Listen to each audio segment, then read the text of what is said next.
જય કિસાન. ખેડૂત મિત્રો સામે જુઓ,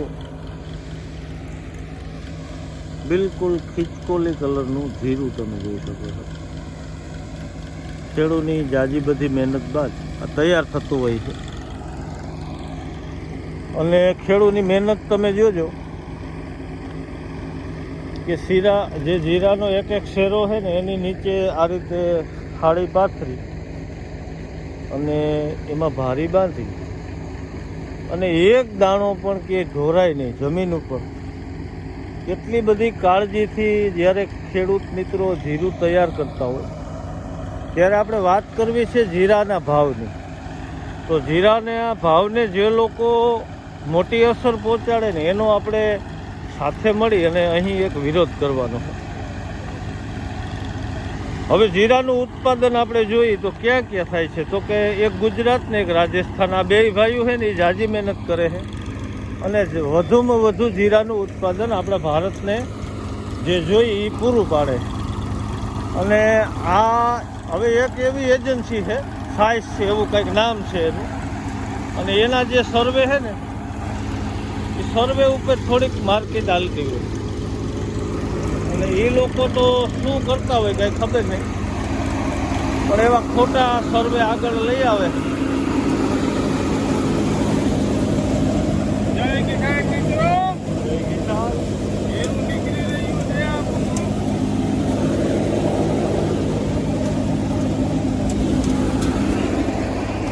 જુઓ મિત્રો કેવું જીરું છે,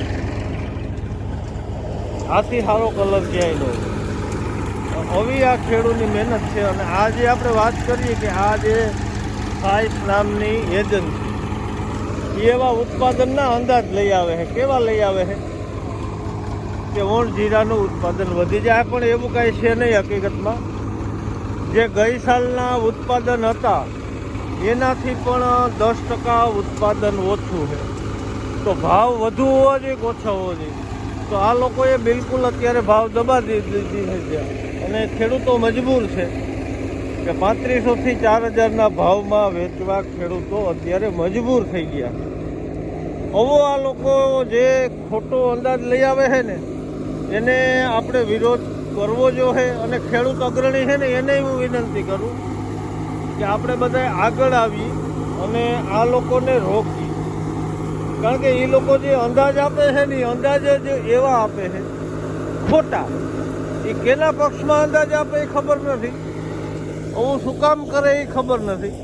પણ આને વહેલી તકે રોકવામાં નહીં આવે તો ખેડૂતોને જાજી નુકસાની છે. કે ગઈ સાલના જીરા ઘણા ખેડૂત મિત્રોના 6000માં મગાણા હતા, એ લોકોએ સ્ટોક કર્યો તો એ જીરા એ ખેડૂતની મજબૂરી આવી એટલે એને 3500 ને 4000માં વેચી માર્યા છે.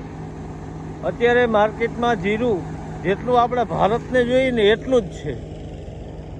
એક્સપોર્ટ વેરાયટી તો આપણા ભારતને પણ ઘટે એટલું જ જીરું છે. ઉત્પાદનમાં મોટો કાપ છે તોય આ લોકો ઉત્પાદનમાં ખોટો અંદાજ આપી અને કાયદેસર ખેડૂતને બે આઈથે ગરાટ ઉપા આપે છે.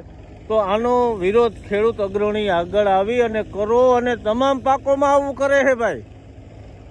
જીરાનું ઉત્પાદન છેલ્લા 10 દિવસમાં જે જાકર આવી તો એમ ગણો તો 30% જીરું ખાલી 10 દિવસની જાકરે ફેલ કરી દીધું. દરિયાઈ ખારી જાકર આવી હતી. તો આ જે હવે સાઇસ નામની એજન્સીઓ હોય તો એ એજન્સીનું હાલવું ન જોઈએ અને ખેડૂત અગ્રણી આગળ આવી અને એ આના અંદાજ લઈ આવે કે આ સાલ જીરું કેટલું થાય. હવે આ લોકો તો હજી વાવણી ન થઈ હોય ત્યાં જ એવી અફવા ફેલાવે છે કે આનું ઉત્પાદન વધી જાય, આનું ઉત્પાદન વધી જાય. એ કેના માટે કરે છે કે જે સ્ટોકીટો છે, જે સ્ટોક કરે છે એના માટે કરે. અને આવી માનસિકતા ઊભી કરતા હોય. અને જીરાની બજારને ખરેખર તો માનસિકતા જાજી અસર કરે છે કે બધાની માનસિકતા એવી હોય કે ભાવ વધશે તો જીરાના ભાવ વધી જતા હોય, અને બધાની માનસિકતા એવી હોય કે હવે ભાવ ઘટી જાય તો ઘટી જતા હોય. તો તમામ ખેડૂત અગ્રણીઓને એક વિનંતી કરું છું કે આ જ રીતે બધાય મોલમાં આ લોકો આવા ખોટા સર્વે આગળ લઈ આવી અને કાયમી ખેડૂતોને ભાવમાં કાપતા હોય તો આપણે આને સહન કરવાના થતા નથી ભાઈ.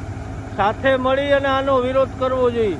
જો આપણું રાજસ્થાન ને ગુજરાત બે જ એવા હોય કે જે જીરાના મોટામાં મોટા ઉત્પાદક હોય, તો આવો અન્યાય શું કામ? હાલો સાથે મળી આનો વિરોધ કરી, જરૂર અપનાવવું. જય હિન્દ, જય કિસાન.